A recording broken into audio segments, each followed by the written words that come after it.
On today's show, the LA Clippers get ready for 2 straight games against the Lakers. Our first look at Luka Doncic in a Laker uniform. Why are these games going to be so pivotal for seeding and more? Going to be talking about it all on today's Locked On Clippers.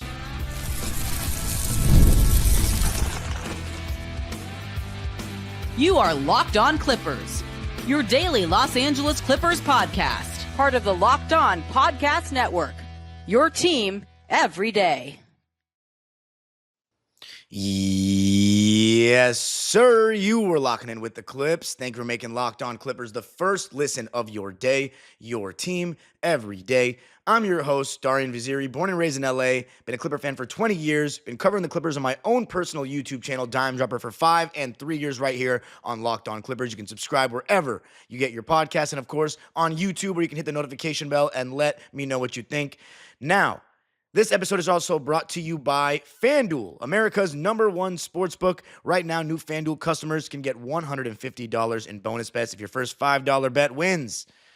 And, of course, the Locked On Clippers newsletter that your boy writes every single day. Just go to lockedondaily.com to sign up for that. Clipper Nation, we still got 3 more games on this road trip, 2 and 3 as it stands. And what big games to get to continue. We've got the Lakers with Luka Doncic back to back. I mean, who's making these schedules? I don't know. But this is going to be a big test for us. So I'm going to be talking about that, what we're going to see a lot of in that game, I presume, and how it impacts the standings. But the number one thing that we have to talk about, Luka Doncic on the Lakers against us. If there's any team, I literally dedicated a whole episode to it, but if there's any team that putting Luka on a new squad would annoy the hell out of me, there'd be probably 2 teams, the Lakers and the Suns. The Suns, because they're 3-0 against us in the playoffs, and if I die one day and we have not beaten the Phoenix Suns in the playoffs, I will consider my time as a Clipper fan a complete waste. I'm not going to lie. Even if we win a championship, we got to beat the Suns at some point. I'm just tired of those guys. I'm partially kidding. If we win a championship, it doesn't matter if we beat the Suns or not, but we better beat the Suns one day. Now, the Lakers, for obvious reasons. Luka, Lakers, nobody has tortured us in terms of a player of this caliber besides maybe Kevin Durant, but he doesn't talk the same trash. There's no real storyline. KD's played us with 3 different teams, right, and beaten us every time, and he was the favorite every time. Luka Doncic, and the reason I'm not mentioning guys like LeBron, Kobe, and those guys, we haven't played them in the playoffs like that.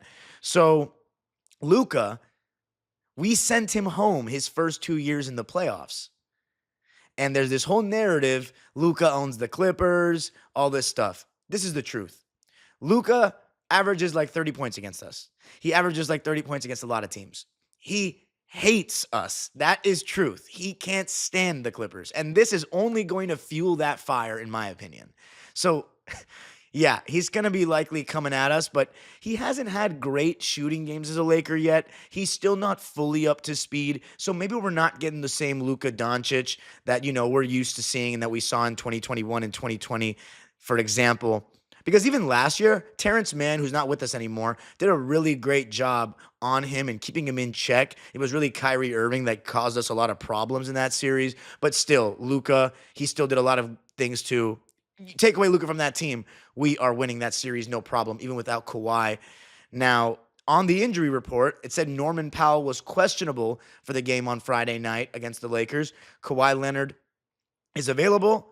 Ben Simmons available, James Harden available, so we will have our big guns. Now, of course, this is a special occasion in the sense that it's not just going to be our first game against Luka. And by the way, it actually might not be because the Lakers are playing on Thursday night against the Minnesota Timberwolves, so that's an advantage for us, is that they'll be seeing us on the second night of a back-to-back. So even though we're coming from a long road trip, we're now going back to the West Coast. We are coming back home.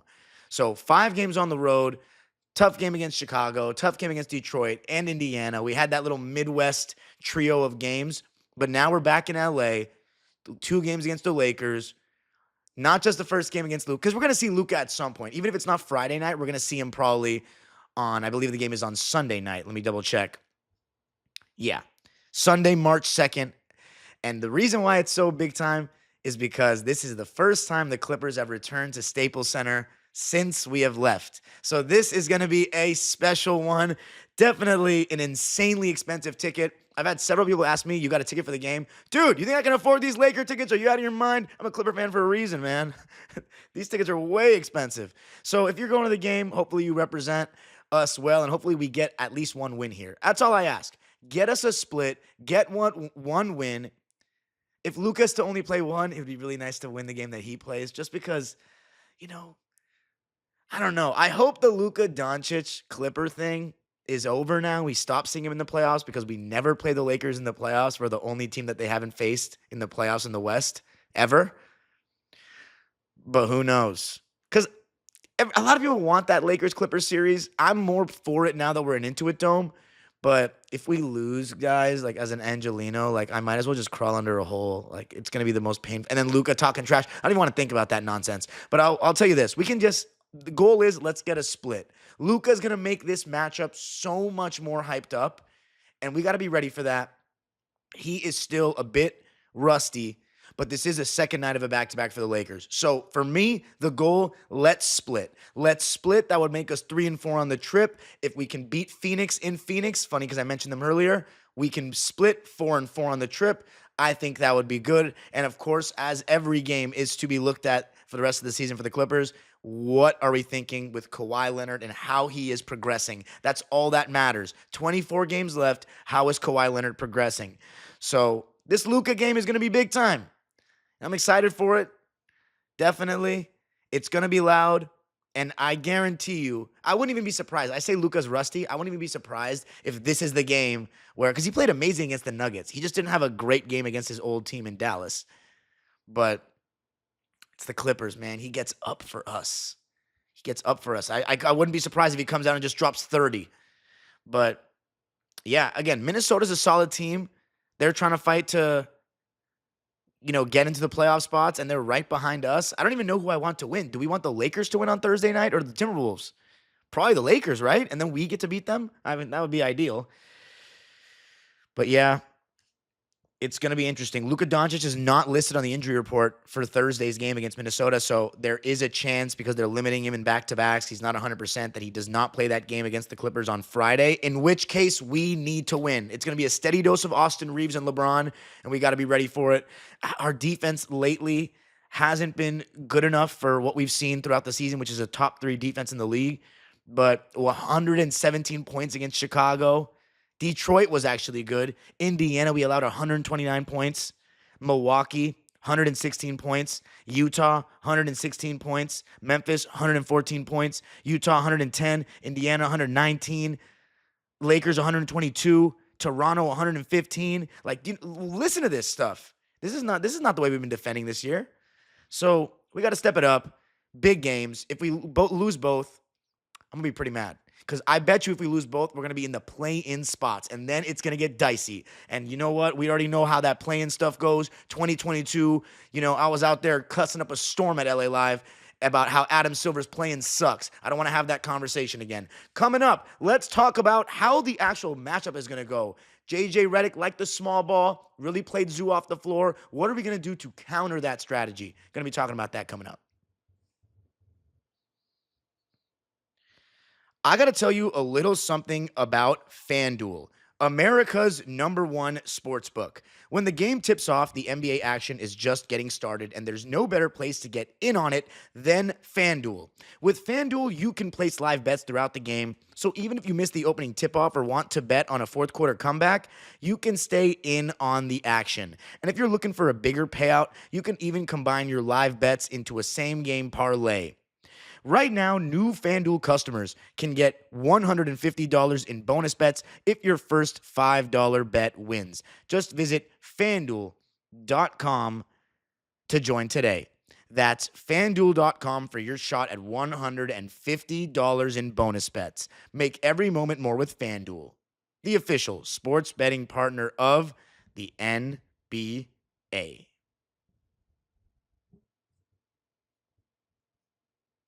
All right. Back here talking about this. It's not the hallway series anymore. I guess it's the freeway series. I don't know. 405, the 10. I heard the commute to getting to Staples Center since the whole Palisades fire thing and that people aren't coming from PCH has been really bad. So let me know if anybody that's listening to this, maybe they're going to Laker games, or maybe we have a Clippers Kings fan watching.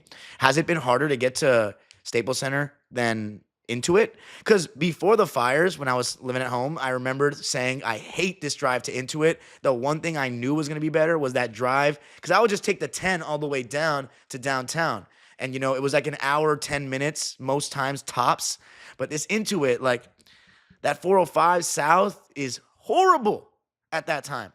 But anyway, so the two matchups against the Lakers so far this season, I would throw a lot of it out the window, but honestly, the last one, not as much, and here's why. The first time we played them, Ivica Zubac absolutely dominated Anthony Davis, right? He was a beast. Norman Powell was great. We completely killed them. This is when we were actually better than them at the time. We were 24-17. They were 22-18. But the next time we saw them and I was at that game as well, we lost by 25 points. They didn't have Anthony Davis. That was when Luka had just been traded and showed up for the first time on the Lakers bench that day. And what they did was they fully embraced what JJ's wanted to do. And who knows JJ Redick's game better than us? We had him for the best years of his career, watching Chris Paul hit him on that floppy action coming off screens left to right for that three. I mean, first quarter JJ Redick, Clipper fans know, real Clipper fans know, first quarter JJ Redick was something. Now, don't get me started on playoff JJ Redick, because, yeah, that's not a good story for us as fans. But he's a three-point shooter. He's a spacing guy. You know what I'm saying? He values that. So he's always wanted, in my opinion, deep down, to go 5 out, to go small ball. Let's have LeBron play with space. How did LeBron James win his championships in Miami? What was the big change personnel-wise that Eric Spoelstra implemented? Joel Anthony, out of the lineup. Chris Bosh, stretch 5. Who's at the 4? Shane Battier. What are we having around LeBron now? 4 guys that can shoot the ball, or you can say 3 three-point shooters, and Dwayne freaking Wade, one of the best players that's ever walked this planet. So the spacing around LeBron is a given. With a big, it's not the same. And of course, Anthony Davis was the best big LeBron has played with. But now you got Rui Hachimura, Dorian Finney-Smith, and Austin Reeves around LeBron. And then sometimes they go with Jared Vanderbilt or a Gabe Vincent to spread the floor. So that becomes harder for us to guard, but at the same time, we need to take pride in guarding. We're the 3rd best defensive team in the league. Now, what was creating all these great shots for the Lakers at Intuit last time? LeBron and how aggressive he was being. That was one of the better games LeBron has ever played against the Clippers for me. It felt like we were going against him in his young form where he's just, I mean, he's never even been a guy that's been all in on scoring, but there are some times, usually in the playoffs, when he's like, all right, I'm LeBron, I'm going to force a double team or else I'm going to try to score every time. And Chris Dunn was getting bullied. The refs were giving him some generous calls, I will say, but he was just dominant, honestly, and we had to throw 2 on him. Kawhi was still on a minutes restriction. He only played 22 minutes. Now we have Kawhi closer to, you know, he's not quite the Kawhi that was an all-NBA player last year, but he's getting closer to that. So that can help. But with Luka, that creates a whole different set of problems. So here's what JJ's going to do. He's going to have Jackson Hayes for like the first 4 or 5 minutes. Then he's going to pull Jackson Hayes out and bring in Dorian Finney-Smith or Jared Vanderbilt. Then he's going to go 5 out. He's going to try to play Ivica Zubac off the floor. Hey, Luka. He's going to say, Luka, go get the ball. Let's get Zoo come switch on to me, just like how in Dallas he used to cook him, right? But last year, Zoo did a really good job actually on those switches. So I'm interested to see, are they going to try to do that and then fail potentially? Who knows? But the goal will be to take Ivica Zubac off the floor. Because when you take Zoo off the floor, here's what you're taking away from the Clippers.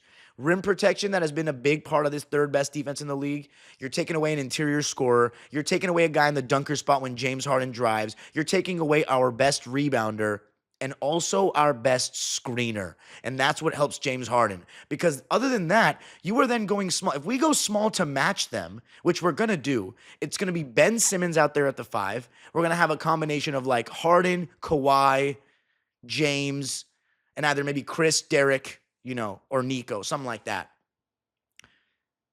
Here's where we cannot necessarily win that battle, in my opinion.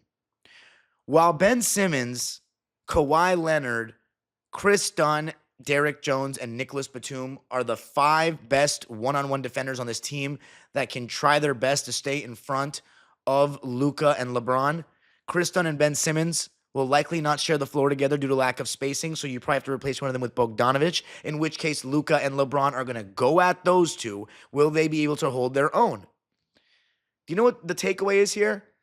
James Harden and Kawhi Leonard in isolation versus Luka and LeBron in isolation. Who's creating better looks? I don't think we're winning that battle. And it's not as much because of James. It's more because of Kawhi. What are the advantages that he's creating? Is he going to draw a double team? Has Kawhi Leonard, since he's come back, been good enough to draw a double team? If I'm another coach, I am not double teaming Kawhi right now. I'm letting him shoot over the top with a hand in his face because he's not getting into the paint like that. He's not blowing by guys like that. He's not posting up super deep. And if the Lakers are going to their small ball lineup, hopefully we can try to target Austin Reeves or Gabe Vincent. We have to target them because Vando, Dorian Finney-Smith, though, I know he's got nightmares about Kawhi. I already know about that. We already know about that. Laker fans, look up Game 6, 2021 if you're not hip to that. But is this Kawhi? It's very different than that Kawhi. Able to make Dorian Finney-Smith look helpless? I don't know. So for me, this is the key. We need to find a way to not have Zubac be played off the floor. And here's what I would do. And this might be suicidal because the Lakers shot so well from 3 last time they played us. But look, let's be honest with the Lakers. Offensive rating-wise this season, they're 10th. Defensive rating-wise, they're 13th. So they're pretty slightly above average in both if we're talking about for the season. However, since Luka's arrived, they are number 15 in offensive rating, one behind us. And then defensive rating, they're actually 4th. And a lot of that's because of that small ball. So for me, we need to find a way to keep Zubac on the floor. What's more concerning is that since Luka Doncic was traded to the Lakers, we're 20th in defensive rating. That's a concern for me. So what do we have to do? Well, I'll say this. We need to try to keep Zubac on the floor. What's the defensive scheme? What do we do? I don't think we go drop. I know that's what we always do with Zoo, go drop, but I don't think that's the case. And by the way, if you're wondering on the Lakers 3-point percentage, they're 18th. So this is my scheme, right? Let's just blitz, get the ball out of Luka or LeBron's hands, and try to funnel the ball to someone else for 3. If we lose on Rui Hachimura 3s or Austin Reeves 3s, we're going to have to live with it. But see, that doesn't sound like a very good plan considering what the Lakers did to us last time, which was dissect us from 3. But the other alternative is we're going to have to take Zubac off the floor and switch everything. Or, and I'm honestly down to try this, keep Zubac on the floor and have Zubac switch on to LeBron and Luka. I know that sounds insane, but they're stronger than they are fast, especially Luka. If you can get Luka to take a contested 3 over 7-footer, I am living with that. I am. Especially because he hasn't been shooting that great. LeBron, he can still get downhill on Zoo if he wants.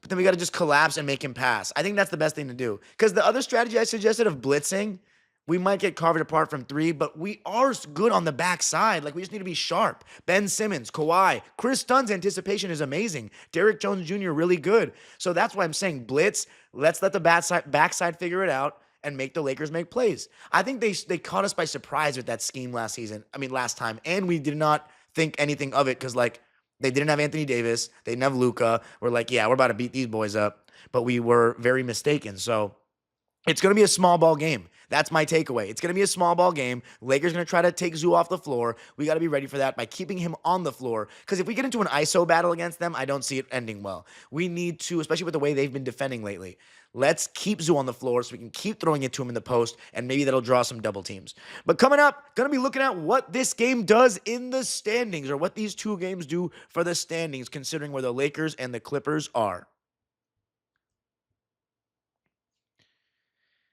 I got to tell you a little something about Robinhood. With Robinhood Gold, you can now enjoy the VIP treatment, receiving a 3% IRA match on retirement contributions. The privileges of the very privileged are no longer exclusive. With Robinhood Gold, your annual IRA contributions are boosted by 3%. Plus, you also get 4% APY on your cash and non-retirement accounts. That's over 8 times the national savings average. The perks of the high net worth are now available for any net worth. The new gold standard is here with Robinhood Gold. To receive your 3% boost on annual IRA contributions, sign up at robinhood.com/gold. Investing involves risk. Rate subject to change. 3% match requires Robinhood Gold at $5 per month for 1 year from first match. Must keep funds in IRA for 5 years. Go to robinhood.com/boost.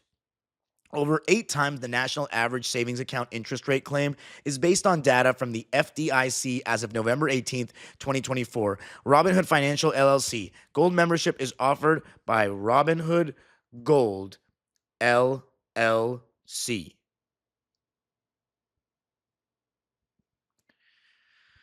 All right, so to close it out, man, when I do that Robinhood Gold ad read, that net worth part, that always reminds me of Conor McGregor. You remember Conor McGregor when he was talking about Floyd Mayweather's dad? He was like, "I tripled my net worth in one half a fight." You remember that?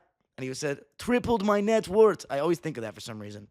But anyway, standings. So let's talk about it. Lakers right now are 35-21. We are 32-26. So, damn, 5 back in the loss column. I don't know. Are we going to catch the Lakers this year, Clipper Nation? They have not done better than us in the regular seasons last, 15 years. It's kind of wild. We always have finished better than the Lakers in the last 15 years. And I know, cue the Laker fan jokes, and what to show for it. I know, I understand. Process starts somewhere, man.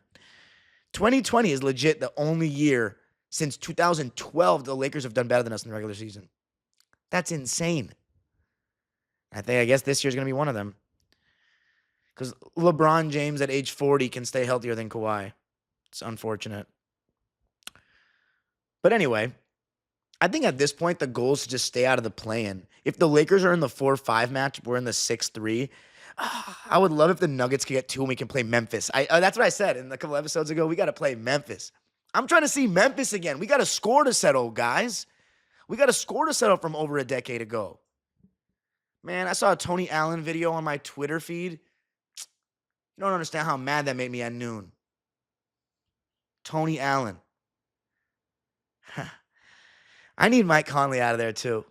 I've been saying that. Mike Conley's been catching some strays on this show. And guess what? He's going to keep catching them. Anyway, so let's talk about the Clippers and the Lakers in the standings. If we win these 2 games, hypothetically, I know I haven't even suggested that. Maybe I got to be a little more optimistic. Psych!